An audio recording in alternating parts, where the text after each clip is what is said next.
check my answer copies and not just motivate me that I was doing really well, the positive feedback wala mechanism, but also it gave me some really wonderful tips on to how I can improve my score even better. And I have been a student of sociology at Triumph IAS, and Vikas Ranjan sir, he personally guided and mentored me through my sociology answer writing. I would like to thank personally Vikas Ranjan sir for his mentorship in both optional sociology and in essay test series. In this civil services examination also, sociology was my option after consistent guidance of Vikas Ranjan sir, and I scored this time 285 marks. I had sociology as optional. I had taken test series from Vikas Ranjan sir, and the feedback provided by sir for my test was very regular. And hello friends, मेरा नाम विरूपाक्ष विक्रम सिंह कुशवाहा है and मैंने इस साल की civil services की परीक्षा में ऑल इंडिया रैंक 49 हासिल की एंड डीकेटी की इस वीडियो के द्वारा मैं आपको जनरल स्टडीज़ 3 का जो पेपर है उसके बारे में कुछ इंसाइट्स, कुछ लर्निंग्स, अपने एक्सपीरियंसेस शेयर करना चाहूँगा, क्योंकि मैंने इस साल 104 मार्क्स GS3 में हासिल किए हैं, which is as far as my knowledge goes one of the highest marks, and पिछले साल मेरा स्कोर 80 था. So I have made a significant improvement in GS3, जो मैं कुछ चीज़ों को एट्रीब्यूट करता हूँ जो मैं आपके साथ इस वीडियो में शेयर करना चाहूँगा. बट फर्स्ट थोड़ा सा GS3 के पेपर के बारे में बात कर लेते हैं. सो GS3 का जो पेपर है वो उसमें मार्क्स जनरली अगर हम देखें तो सबसे कम आते हैं compare to all GS papers. इसकी वजह से काफ़ी जो स्टूडेंट्स हैं समझते हैं कि GS3 जो है it is a low scoring paper as it is, तो इसके लिए हमें ज़्यादा एफर्ट्स करने की ज़रूरत नहीं है. बिकॉज ऐसी थिंकिंग काफ़ी ज़्यादा प्रेवलेंट है एस्पिरेंट कम्युनिटी में. देयरफॉर मेरा व्यू ये है कि अगर आप थोड़ा सा एक्स्ट्रा एफर्ट डाल दें तो आपको बाकी एस्पिरेंट्स को आउटशाइन करने में काफ़ी बड़ा एक कम्पिटिटिव एज मिल जाता है, एंड इसको अगर आप एक स्ट्रैटेजाइज्ड फॉर्म में करें तो आपके लिए काफ़ी रिवॉर्डिंग हो सकता है. सेकेंडली, मेरे को ये भी लगता है कि GS3 का अगर आप सिलेबस देखें स्पेसिफिकली तो वो सबसे डिटेल्ड सिलेबस है compare to all GS papers.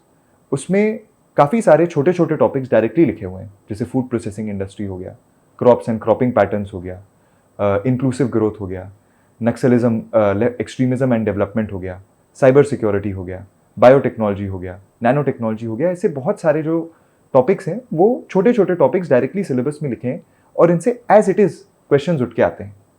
And therefore अगर आपने, क्योंकि सिलेबस इतना वेल डिफाइंड है, सिलेबस को अच्छे से तैयार कर लिया, then half the work to secure good marks in GS3 मेरे ओपिनियन में हो जाता है. बट GS3 क्यों लो स्कोरिंग है और इसके काफ़ी चैलेंजेस भी होंगे जिसकी वजह से ये लो स्कोरिंग है. मेरे व्यू में फर्स्टली वो ये है कि GS3 को अगर आप देखें तो इसका कोई एक सोर्स नहीं है. This is further compounded by the fact कि हर पेपर को अगर आप देखें तो GS1 में 3 मेन बड़े टॉपिक्स होते हैं. हिस्ट्री होता है, ज्योग्राफी होता है, सोसाइटी होता है. GS2 में पॉलिटी होता है, गवर्नेंस होता है, IR होता है. सो 3 बड़े टॉपिक्स होते हैं. बट GS3 में 5 बड़े टॉपिक्स होते हैं. There is economy, there is agriculture, there is science and tech, disaster management and security. And in पांचों टॉपिक्स के लिए कोई लीडिंग सोर्स है नहीं, एंड सबके लिए आपको अलग सोर्सेज को रेफर करना पड़ता है, जिसकी वजह से एक डिफिकल्टी आती है. Secondly, it is the issue of the dynamic nature of the GS3 paper. क्योंकि अगर आप GS3 के पेपर को देखें तो सबसे ज़्यादा डायनेमिक या कंटेम्प्रेरी थीम ओरिएंटेड पेपर जो है वो GS3 है. सबसे ज़्यादा डेवलपमेंट्स जो हैं इन्हीं फील्ड्स में होते हैं जो GS3 में पूछा गया है. जैसे इकोनॉमी जो है उसके हर साल 2 साल में चैलेंजेस चेंज होते हैं, नए इनिशिएटिव्स आते हैं. एग्रीकल्चर में जो है हमारी प्रॉब्लम्स चेंज होती हैं, टेक्नोलॉजीज़ नहीं आती हैं. साइंस एंड टेक तो of course is ever changing, it is dynamic. हर साल नई टेक्नोलॉजी आती है, हर साल नए चैलेंजेस आते हैं. Similar is the case with disaster management and security. So इसीलिए इसके डायनेमिक नेचर की वजह से भी जो स्टूडेंट्स हैं वो इसको डिफ़िकल्ट फाइंड करते हैं. एंड थर्डली, मेरा ये व्यू है कि GS3 का जो पेपर है उसमें जो आंसर राइटिंग है वो और ज़्यादा कॉन्क्रीट होनी ज़रूरी है compare to other papers of GS. Other papers of GS जो हैं, जैसे गवर्नेंस है या सोसाइटी है या इंटरनेशनल रिलेशंस इवन, उसमें आप थोड़ी जनरल बातें, जो जनरल फंडे होते हैं उनको देके you can secure decent marks. But GS3 में unless you have concrete knowledge, अगर आप उस सब्जेक्ट के इंपॉर्टेंट कीवर्ड्स को मेंशन नहीं कर रहे, जैसे कि इकोनॉमी में keyword can be monetary policy या फिलिप्स कर्व, लैफर कर्व, या साइंस एंड टेक में जैसे आर्टिफिशियल इंटेलिजेंस का सवाल आया था पिछले साल, उसमें अगर आप कीवर्ड्स नहीं मेंशन कर रहे like large language models, deep learning, machine learning, reinforced learning, so आपके मार्क्स काफ़ी ज़्यादा कम हो जाते हैं। सो ये कुछ चैलेंजेस हैं। अब फर्स्ट चैलेंज को अगर हम रिजॉल्व करने की कोशिश करें कि सोर्सेज क्या थे, मैं आपको अपने सोर्सेज बता सकता हूँ and if you wish you can follow them, या फिर आप अपने खुद के सोर्सेज डिवाइस कर सकते हैं। फॉर इकोनॉमी मैंने मृणाल सर हैं अनअकैडमी के, उनकी लेक्चर सीरीज़ देखी थी जिन्होंने काफ़ी अच्छे से conceptual understanding about monetary policy, fiscal policy, trade policy, infrastructure मेरे लिए क्रिएट कर दी। सेकेंडली एग्रीकल्चर के लिए again because there is no one good book I think, and Mrinal sir के जो नोट्स हैं आई थिंक प्रीलिम्स के लिए वो अच्छे हैं, एग्रीकल्चर के लिए मेंस में better sources can be referred, जैसे मिस्टर ऋषिकेश रेड्डी हैं। सो टॉपर नोट्स जो हैं मैंने काफ़ी ज़्यादा रेफर किए हैं GS3 में, क्योंकि टॉपर्स ने जो प्रीवियस ईयर के हैं उन्होंने ये काम किया है कि GS3 के topics because they are not compiled at one source, उन्होंने अलग अलग चीज़ें पढ़ी, उन्होंने NCERTs पढ़ी, उन्होंने योजना कुरुक्षेत्र पढ़ी, उन्होंने एडिटोरियल्स पढ़े और उस सारी इन्फॉर्मेशन को टॉपिक वाइज फॉर्मेट में एक जगह कंपाइल कर दिया। So once a wheel is made, उसको री इन्वेंट करने की आई थिंक ज़रूरत नहीं होती, टॉपर नोट्स के ऊपर आप बिल्ड कर सकते हैं। सो इसीलिए एग्रीकल्चर के लिए मैंने मिस्टर ऋषिकेश रेड्डी हैं, 2020 के टॉपर हैं, उनके नोट्स अवेलेबल हैं ऑनलाइन, उसको रेफर किया extensively, as well as mister Satyam Gandhi हैं जिनकी ऑल इंडिया रैंक 10 आई थी 2 साल पहले, आई थिंक उनके नोट्स भी काफ़ी अच्छे हैं एग्रीकल्चर के लिए। For science and tech as I said it is the most dynamic aspect, most dynamic subject in all the main subject, तो उसके लिए करंट अफेयर्स मैगजीन्स जो हैं वो मेरे को काफ़ी अच्छी लगी। उसके अलावा एक्सप्लेन्ड का जो सेक्शन है साइंस एंड टेक का जो आता है, आप इंडियन एक्सप्रेस की वेबसाइट पे भी जाके एक्सप्लेन्ड के सेक्शन में साइंस एंड टेक के आर्टिकल्स सॉर्ट करके पढ़ सकते हैं।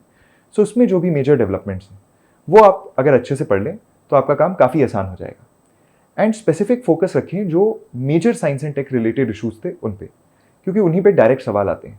जैसे मैं आपको उदाहरण के हिसाब से अगर बताऊं, सो 2022 में James Webb space telescope NASA ने लॉन्च किया था, उस पर there was a 15 marker. Vaccine development जो थी वो 2 साल से चल रही थी, अगेन उस पर एक 15 मार्कर था। इन 2023 चंद्रयान मिशन हमने लॉन्च किया था, उस पर वेरी स्पेसिफिक क्वेश्चंस, बहुत ही डिटेल्ड क्वेश्चंस और स्पेसिफिक क्वेश्चंस आपसे इंट्रिकेट डिटेल्स मांगते हुए उस टॉपिक के बारे में पूछा गया था। सो इसीलिए जो करंट टॉपिक्स चल रहे हैं उनको आपको काफ़ी ज़्यादा अच्छे से तैयार करना होगा। अब आप एक्सप्लेन्ड के सारे आर्टिकल से भी कर सकते हैं, करंट अफेयर्स मैगजीन से भी कर सकते हैं, न्यूज़पेपर के अपने नोट्स बना के भी कर सकते हैं। It depends on your choice and preference. Fourth, security आ जाता है, तो अगेन सिक्योरिटी के लिए मैंने topper notes mister Rishikesh Reddy के नोट्स रेफर किए थे, मेरे को काफ़ी ज़्यादा अच्छे लगे वो। एंड डिजास्टर मैनेजमेंट के लिए again mister Rishikesh Reddy's notes. तो आप देखेंगे कि GS3 में क्योंकि सोर्सेज इतने वेल डिफाइंड नहीं हैं, तो कुछ स्टूडेंट्स या कुछ एस्पिरेंट्स जिन्होंने अच्छा परफॉर्म किया है उस सब्जेक्ट में, उनके नोट्स अगर आपको किसी प्रकार से मिल जाएं, उसके ऊपर फिर आप बिल्ड कर सकते हैं और उन्हीं नोट्स को एज अ फाउंडेशन आप इस्तेमाल कर सकते हैं। सो इससे जो सोर्सेज मैंने आपको बताए, इससे आपका एक फाउंडेशन बिल्ड हो जाएगा। इसके ऊपर आपको 2 और चीज़ें करने की ज़रूरत है। Firstly I think as I said newspaper की डेली रीडिंग, एंड यहाँ पे आपको न्यूज़पेपर से जो कंटेंट है वो बोरो करना पड़ेगा, स्पेसिफिकली एक्सप्लेन पेज से जो साइंस एंड टेक का आता है, and current affairs magazines to go along with it. उसके अलावा आई फाउंड कि टेस्ट सीरीज़ के जो सोल्यूशंस होते हैं स्पेसिफिकली फॉर GS3 वो काफ़ी हेल्पफुल होते हैं। जैसे फॉर इंस्टेंस मैंने अपने इस अटेम्प्ट में next IAS and forum IAS की टेस्ट सीरीज़ ली थी, एंड उनसे ही मेरे को काफ़ी सारे questions as it is represented मिले। जैसे एक ड्रोन रिलेटेड क्वेश्चन था सिक्योरिटी में, टेररिज्म रिलेटेड क्वेश्चन था, exact same questions were asked in these coaching institutes के जो पेपर होते हैं उसमें। तो इसीलिए टेस्ट सीरीज़ के सोल्यूशंस आपको पढ़ना, उसमें अगर आपको कोई ऐसा टॉपिक दिखे जो आपको न्यूज़पेपर की रीडिंग से लगे ये इंपॉर्टेंट है और उस पर आपके पास अच्छा कंटेंट अवेलेबल नहीं है, please very liberally borrow it from the test series के सोल्यूशंस, अपने 1 पेजर नोट्स बना लीजिए उस टॉपिक पे, एंड उन्हीं को बार बार रिवाइज करके प्रैक्टिस करते रहिए। हाउएवर ये सारी चीज़ें करने के बाद भी आई थिंक 2 इश्यूज रह जाते हैं GS3 में जिससे कि स्टूडेंट्स के मार्क्स नहीं आ पाते। The first thing is unique content is lacking, क्योंकि मैंने जो आपको सोर्सेज बताए they are all publicly available. काफ़ी सारे स्टूडेंट्स और एस्पिरेंट्स जो हैं इन्हीं सोर्सेज को रेफर करते हैं, जिसकी वजह से सबके आंसर्स जो हैं GS3 के पेपर में ऑलमोस्ट सेम रहते हैं। एंड क्योंकि वो एक टेक्निकल पेपर होता है, जैसे अगर आपसे चंद्रयान मिशन के फीचर्स पूछ लिए तो आपके जो फीचर्स हैं आप कुछ नया फीचर नहीं क्रिएट कर सकते, आपको वही फीचर्स लिखने हैं जो प्रोवाइडेड है। सो इसीलिए थोड़ा बहुत यूनिक कंटेंट अपना किसी तरीके से लेके आना, मैंने ये किया था 3 तरीकों से। कोट्स का यूज़ करके, सो कोट्स मैंने काफ़ी लिबरली यूज़ किए थे। क्लाइमेट चेंज का एक सवाल था मेरे 2 अटेम्प्ट्स में से एक में, जिसकी स्टार्टिंग एंडिंग मैंने ऐसे की थी, एंड वो क्वेश्चन ऐसा था कि क्लाइमेट चेंज को मिटिगेट करना काफ़ी ज़्यादा ज़रूरी है। तो उसमें बराक ओबामा जो प्रेसिडेंट थे यूनाइटेड स्टेट्स के पहले, उनका एक फेमस कोट है that we are the first generation to feel the effects of climate change and the last generation to do something about it. So ये मेरे को एक काफ़ी अच्छा कोट लगा, एक नॉवल वे लगा। ये एग्जामिनर की जो मोनोटनी है, क्योंकि वो वही सेम क्वेश्चंस चेक किया जा रहा है एक हफ्ते से, तो अगर आप उसकी मोनोटनी ब्रेक कर पाएँ, उसको कुछ नया दे पाएँ, तो शायद वो आपके आंसर्स को तो पहले और ध्यान से पढ़ेगा कि शायद कुछ और नया कंटेंट इसने लिखा हो, और ध्यान से पढ़ेगा, और अगर आप वहाँ पे अपने आंसर्स में उसको अंडरस्टैंडिंग दिखा पाए क्वेश्चन की, आपने सही से आंसर कर दिया, तो आपको मार्क्स बेटर मिल जाते हैं, इंक्लूडिंग यूनिकनेस के। अब मैं आपको आंसर राइटिंग के बारे में थोड़ी बात करना चाहता हूँ, GS3 पेपर से रिलेटेड। मेरे व्यू में आंसर राइटिंग की जो स्किल है वो मेंस की सबसे इंपॉर्टेंट स्किल है। It is more important than आपका कंटेंट कितना अच्छा है, क्योंकि कंटेंट से डायरेक्टली क्वेश्चन आने की प्रोबेबिलिटी कम होती है। आप कितने तेज़ लिखते हो, कितना सुंदर लिखते हो, उस सबसे बहुत इंपॉर्टेंट है कि आप आंसर राइटिंग अच्छे से कर पाते हो या नहीं। एंड आंसर राइटिंग का मतलब 2 चीज़ें होती हैं। आंसर राइटिंग का मतलब मेरे व्यू में कि फर्स्टली आप शॉर्ट सेंटेंसेस में, क्योंकि टाइम कम होता है यूपीएससी में, अपनी इंफॉर्मेशन रिले कर पाते हैं या नहीं। एंड सेकेंडली कि आप अपने आंसर्स को एक स्ट्रक्चर्ड फॉर्मेट में दिखा पाते हैं या नहीं। एंड स्ट्रक्चरिंग एक ऐसी चीज़ है जो मेरे विचार में मेरे फर्स्ट अटेम्प्ट में लैकिंग थी, एंड सेकेंड अटेम्प्ट में मैंने काफ़ी ज़्यादा काम किया। अनिरुद्ध यादव सर हैं, ऑल इंडिया रैंक 8 थी उनके 2022 के अटेम्प्ट में, एंड उनका ये काफ़ी बड़ी फिलॉसफी थी कि गवर्नेंस जो होती है और एडमिनिस्ट्रेटर का जो फंक्शन होता है वो ये होता है कि आपको बहुत सारे इनपुट्स मिलेंगे अलग अलग जगहों से, उनको आपको एक स्ट्रक्चर्ड मैनर में उसके बारे में सोचना है और डिसीजन लेना है। And therefore having a structured thought process is a pre requisite for being a good administrator. And इसी को अगर आप अपने एग्जाम में अपने आंसर्स के थ्रू दिखा पाए, क्योंकि और कोई तरीका नहीं होता ये दिखाने का, तो आपको बोनस मार्क्स मिलेंगे।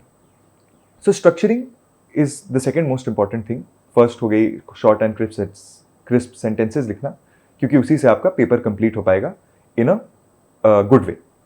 सो स्ट्रक्चरिंग अब आप कैसे कर सकते हैं? सो आप टॉपर कॉपीज ऑफकोर्स रेफर करिए। मैं आपको कुछ तरीके बता देता हूँ जो मैंने यूज़ किए थे। फॉर इंस्टेंस GS3 में हमें बहुत बार चैलेंजेस लिखने होते हैं, जैसे challenges of the food processing industry, challenges of any other industry, challenges of increasing employment etcetera etcetera. तो इसको आप डिवाइड कर सकते हैं जस्ट 1 2 3 4 5 6 ऐसे लिखने की जगह स्ट्रक्चरल चैलेंजेस और फंक्शनल चैलेंजेस में। अब ये आपको एग्जामिनर को दिखाता है कि आप कॉन्सेप्ट को कितने अच्छे से समझ चुके हैं कि आप चैलेंजेस डायरेक्टली नहीं लिख रहे, आप लिख रहे हैं कि स्ट्रक्चरल चैलेंजेस क्या हैं, जिनको रिजॉल्व करने के लिए हमें स्ट्रक्चरल चेंजेस लाने होंगे जो शायद लॉन्ग टर्म चेंजेस में आ पाएंगे। एंड फंक्शनल चैलेंजेस वो होते हैं जो वर्किंग डे टू डे से रिलेटेड होते हैं, जो शायद शॉर्ट टर्म या स्मॉल स्टेप से भी करेक्ट किए जा सकते हैं। सिमिलरली अगर मान लीजिए डिजिटल गवर्नेंस का क्वेश्चन है, उसमें अगर आपको चैलेंजेस लिखने हैं तो एक पॉइंट ऑफ व्यू मॉडल होता है कि आप उसको ऐसे स्ट्रक्चर कर दें कि challenges of digital governance from the point of view of the government, point of view of the citizen, point of view of the businessman. तो ऐसे तरीके से आप 2 3 3 पॉइंट्स अगर लिखें तो आपके स्ट्रक्चरिंग की वजह से आपका थॉट प्रोसेस भी दिखता है कि वो काफ़ी क्लियर है फर्स्टली, एंड सेकेंडली एग्जामिनर को ये भी ध्यान में आता है कि आप किसी भी टॉपिक को बड़े स्ट्रक्चर्ड तरीके से पढ़ते हैं और आप फ्यूचर में भी ऐसा ही करेंगे। सो ये मेरी फर्स्ट लर्निंग थी आंसर राइटिंग के बारे में कि आपको स्ट्रक्चरिंग करनी चाहिए। सेकेंडली मेरी ये लर्निंग थी कि द नंबर ऑफ पॉइंट्स जो आप GS3 में लिख रहे हैं वो ज़्यादा होनी चाहिए compare to other GS papers. For instance मैं अपने फर्स्ट अटेम्प्ट में अगर 10 मार्कर है तो 6-7 पॉइंट्स लिखता था, अगर 15 मार्कर है तो 9-10 पॉइंट्स लिखता था। ये दो it was a good number of points, but मैंने ये रियलाइज़ किया काफ़ी सारे टॉपर्स को देखने के बाद कि the number of points should increase manifold. So इस बार मैंने ये कोशिश की कि 10 मार्कर में मैं एटलीस्ट 10+ पॉइंट्स लिखूंगा, 10 to 12 पॉइंट्स, एंड 15 मार्कर में 18 to 20 पॉइंट्स लिखूंगा। अब ये सवाल आता है कि इतने पॉइंट्स जनरेट कैसे होंगे। उसकी जो मेरे को सबसे अच्छा तरीका मिला वो था कि आप नंबर ऑफ सब हेडिंग्स जो हैं वो बढ़ा दें एक आंसर में। सो फॉर इंस्टेंस जनरली एक 10 मार्कर जो होता है वो चाहे तो एक बड़ा क्वेश्चन होता है या 2 छोटे क्वेश्चन होते हैं उसके अंदर। 15 मार्कर में चाहे तो 2 बड़े क्वेश्चन होते हैं या 3 छोटे क्वेश्चन होते हैं। So generally what we do is कि हम जितने क्वेश्चन पूछें उतनी ही सब हेडिंग्स बना देते हैं। लेकिन मैंने ये रूल डिवाइस किया कि मैं +1 करूंगा, जितनी क्वेश्चन में सब हेडिंग्स पूछी हैं उसके अलावा एक सब हेडिंग अपने मन से, वो चाहे वे फॉरवर्ड हो सकता है, सॉल्यूशंस हो सकता है, चैलेंजेस हो सकते हैं, कॉजेज हो सकते हैं, कोई भी चीज़। ऑफकोर्स जो चीज़ नहीं पूछी वो थोड़ी छोटी रहेगी, but it will add to the number of points. उसके अलावा मैंने यूनिकनेस से आपकी बात की कि यूनिकनेस आपको बढ़ानी होती है, कोट्स मैं आपको ऑलरेडी बता चुका हूँ। उसके अलावा best practices I think are extremely important. And अगर आप PYQs को अच्छे से देखें तो आप ये अंडरस्टैंड भी करेंगे कि there are certain topics in the GS3 syllabus जो हर 2 साल में रिपीट होते हैं। जैसे मैं आपको एग्जांपल दूं, नक्सलिज्म का सवाल हर 2 साल में रिपीट होता है, तो आपको पता चल सकता है कि इस साल नक्सलिज्म का सवाल आने वाला है। अगर आपको पहले से पता है ये चीज़, तो क्यों ना उसमें थोड़ा एक्स्ट्रा एफर्ट डाला जाए, उसकी 2-3 अच्छी बेस्ट प्रैक्टिसेस ली जाएँ। जैसे फॉर इंस्टेंस मैंने ये ढूंढा था कि एक अमेरिकन सिक्योरिटी एक्सपर्ट हैं, तो अफगानिस्तान की काउंटर इंसर्जेंसी में उन्होंने 80-20 प्रिंसिपल फाउंड, मतलब ही कॉइंड इट, जिसमें उन्होंने कहा कि किसी भी इंसर्जेंसी को हटाने के लिए 20% efforts should be on military use and 80% should be on development and winning the hearts and minds of the people of that area. क्योंकि अगर आप सिर्फ सिक्योरिटी पे फोकस करेंगे तो आप एक इंसर्जेंट को मार देंगे, बट उसकी जगह 2 या 3 और खड़े हो जाएंगे एंड सोसाइटी वहाँ की जो है उसमें एक जनरल डिसकंटेंट रहेगा आपके प्रति। वैसे ही अगर आप 20% बस सिक्योरिटी करें, बाकी डेवलपमेंट करें, वहाँ पे एम्प्लॉयमेंट प्रोवाइड करें, वहाँ के लोगों की इनकम्स को बढ़ाएं, वहाँ पे जो सोशल इश्यूज हैं उनको रिजॉल्व करें, so that is a much better way and a long term way of countering insurgency. So मेरे को पता था ये सवाल आने वाला है, इसीलिए मैंने डायरेक्टली ऐसे ढूंढा। कैसे आप ढूंढेंगे? आप ChatGPT, मैंने ये तरीका यूज़ किया था, ChatGPT से पूछ लीजिए कि what are some global best practices about countering insurgency, global best practices for regulating AI। ऐसे ही करके आप काफ़ी सारी बेस्ट प्रैक्टिसेस निकाल सकते हैं। एंड थर्डली, आप थोड़े यूनिक हेडिंग्स मेरे को लगा भी यूज़ कर सकते हैं GS3 में। ये मैंने अनिरुद्ध यादव सर से ही सीखा। उन्होंने एक क्वेश्चन आया था एग्रीकल्चर से रिलेटेड, जिसमें उन्होंने हाफ पेज तक सिर्फ एक केस स्टडी को समझाया कि ज़ीरो एक जगह है अरुणाचल प्रदेश में, वहाँ पे कैसे एक स्पेशल फॉर्म ऑफ एग्रीकल्चर होता है, एंड उस केस स्टडी से ही उन्होंने उस पूरे कॉन्सेप्ट को समझाया। एंड ये काफ़ी काउंटर इंटुइटिव चीज़ है, क्योंकि अगर आप कोचिंग इंस्टीट्यूट्स के पास जाएं, आप टेस्ट सीरीज लिखें, तो आपको कहते हैं कि क्वेश्चन को आंसर करो, दैट्स इट, कुछ भी अपना यूनिकनेस मत लिखो, directly just follow the heard. लेकिन अगर if you follow the heard, the logical conclusion is कि हर्ड जैसे ही फिर हर्ड का जो एवरेज स्कोर है वही आपका आएगा, जिस पे सिलेक्शन होना काफ़ी ज़्यादा टफ हो जाता है। सो इसीलिए कुछ यूनिक हेडिंग, जैसे मैंने इस साल ये किया था कि वे फॉरवर्ड सारे स्टूडेंट्स लिखते हैं, मैं एक यूनिक हेडिंग लिखता था केस स्टडीज एज सोल्यूशंस। तो मैं 1-2 केस स्टडीज लिख देता था, उनको एक्सप्लेन करता था, और फिर उनसे जो डिराइव नॉलेज है या लर्निंग है, उससे हम क्या सोल्यूशन डिराइव कर सकते हैं टू द प्रॉब्लम और the question that has been asked in the question, उसको मैं वैसे एड्रेस करता था। इसमें भी आप स्ट्रक्चरिंग कर सकते हैं। जैसे मैं केस स्टडीज जब लिखता था तो एक नेशनल लेवल की केस स्टडी लिख दी, एक इंटरनेशनल केस स्टडी लिख दी। So again this not only shows structuring, it shows your creativity, it shows your breadth of knowledge, कि आपको नेशनल चीज़ें भी पता हैं, आपको इंटरनेशनल चीज़ें भी पता हैं, which the examiner in my view will find impressive. And finally, GS3, as I had said at the start of the video, it has technical subjects. और उसमें अगर आप जनरल वोकेबलरी यूज़ करेंगे तो मार्क्स फेचिंग बिकम्स डिफिकल्ट। सो इसीलिए subject specific vocabulary होती है। जैसे इकोनॉमी में मैंने आपको बताया वेरियस कर्व्स होते हैं, Kuznets curve, Phillips curve, etcetera. Science and tech में AI के बारे में हमने बात की। सिक्योरिटी से रिलेटेड अपने टर्म्स होते हैं, एनवायरनमेंट से रिलेटेड अपने टर्म्स होते हैं। उन टर्म्स का यूसेज करना काफ़ी ज़्यादा ज़रूरी है, एंड उन टर्म्स से ही आप ये दर्शा पाते हैं कि आपके पास बोथ ब्रेथ ऑफ नॉलेज भी है, क्योंकि आप इतने सारे डाइवर्स डोमेन्स को आंसर कर रहे हैं, एज वेल एज आपके पास डेप्थ ऑफ नॉलेज भी है कि आप उस सब्जेक्ट से रिलेटेड सारे कीवर्ड्स जानते हैं, कॉन्सेप्ट जानते हैं, उस सब्जेक्ट से रिलेटेड जो पब्लिक इंटेलेक्चुअल्स हैं। जैसे कि इकोनॉमी के क्वेश्चन में कोट करना रघुराम राजन को, मिस्टर अजय शाह को, मिस्टर विजय केलकर को, सिक्योरिटी में NSA अजीत डोवाल को कोट करना, साइबर सिक्योरिटी में पवन दुग्गल हैं साइबर सिक्योरिटी एक्सपर्ट, उनको कोट करना, ये सब दिखाता है कि आपके पास एक डेप्थ ऑफ नॉलेज भी है, जो मेरे को लगता है काफ़ी आंसर्स में लैकिंग होती थी, क्योंकि मेरे भी फर्स्ट अटेम्प्ट में ये लैकिंग था और एक एवरेज स्कोर आया था। और इन्हीं को अगर आप इंप्रूव करें तो आप एवरेज से एक एक्सीलेंट स्कोर पे जा सकते हैं। सो क्विकली अगर मैं रिकैप कर दूं जो भी हमारी लर्निंग्स थी टू कंक्लूड दिस वीडियो, हमने देखा कि GS3 जनरली लोग उसको लो स्कोरिंग कंसिडर करते हैं, बट स्ट्रेटेजिक एफर्ट्स अगर आप डालें तो उसको भी काफ़ी हाई स्कोरिंग बनाया जा सकता है। जैसे मैंने 24 मार्क्स इंक्रीज़ किए अपने 2 अटेम्प्ट्स में। उसके हमने चैलेंजेस देखे कि सोर्सेज डाइवर्सिफाइड हैं, डायनेमिक नेचर है, एंड आंसर्स को कॉन्क्रीट होना चाहिए। इन सोर्सेज डायनेमिक हैं और सोर्सेज बहुत सारे हैं, इसको काउंटर करने की सिर्फ एक ही तरीका है, जो परिश्रम होता है कि आपको हार्डवर्क एक्स्ट्रा डालना पड़ेगा, आपको अलग अलग सोर्सेज पढ़ने होंगे, उनको आपको कॉम्प्लीमेंट करना होगा with current affairs, as well as आपको खुद से एफर्ट लेके थोड़ी चैट जीपीटी से पूछ के या गूगल करके बेस्ट प्रैक्टिसेस निकालनी होंगी, या अगर आपको कोई टॉपर नोट्स मिल जाए जहाँ पे ये अवेलेबल हैं। टॉपर नोट्स में इशू बस ये होता है कि वो सबके पास अवेलेबल है तो वो कंटेंट यूनिक नहीं रह जाता। तो यूनिक कंटेंट ढूंढने के लिए चैट जीपीटी, गूगल, इन सब का अगर आप प्रयोग करें तो ज़्यादा सही रहेगा। एंड फाइनली आंसर राइटिंग, जो मैंने कहा कि मेन स्किल होती है सारे जीएस में, GS3 में इवन ज़्यादा, उसमें भी अगर आप स्ट्रक्चरिंग पे फोकस करें, टॉपर्स, मैंने जैसे अनिरुद्ध यादव सर का बताया, मेरे भी आंसर कॉपीज़ अवेलेबल हैं, आप उनको देख सकते हैं स्ट्रक्चरिंग कैसे की जाए। सब्जेक्ट स्पेसिफिक कीवर्ड्स का काफ़ी ज़्यादा यूज़ करें, यूनिकनेस लाएं, यूनिकनेस केस स्टडीज से आएगा, कोट्स को लिबरली यूज़ करके आएगा। And do not hesitate to be creative, क्योंकि क्रिएटिविटी भी एक ऐसा एलिमेंट है जो मॉडर्न डे ब्यूरोक्रेट में चाहिए।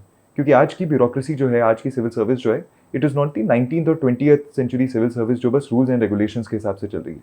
Now we need creative administrators. तो वो अगर आप अपने पेपर में दिखा पाए, वो भी काफ़ी ज़्यादा अच्छा होगा। एंड फाइनली कि आप नंबर ऑफ पॉइंट्स को इंक्रीज करना is a short way to increase your marks, वो भी करें। फाइनली DKT की टीम को thank you to allow me to bring my learnings and my experience with relevance, with reference to the GS3 paper to you all. Keep learning and all the best.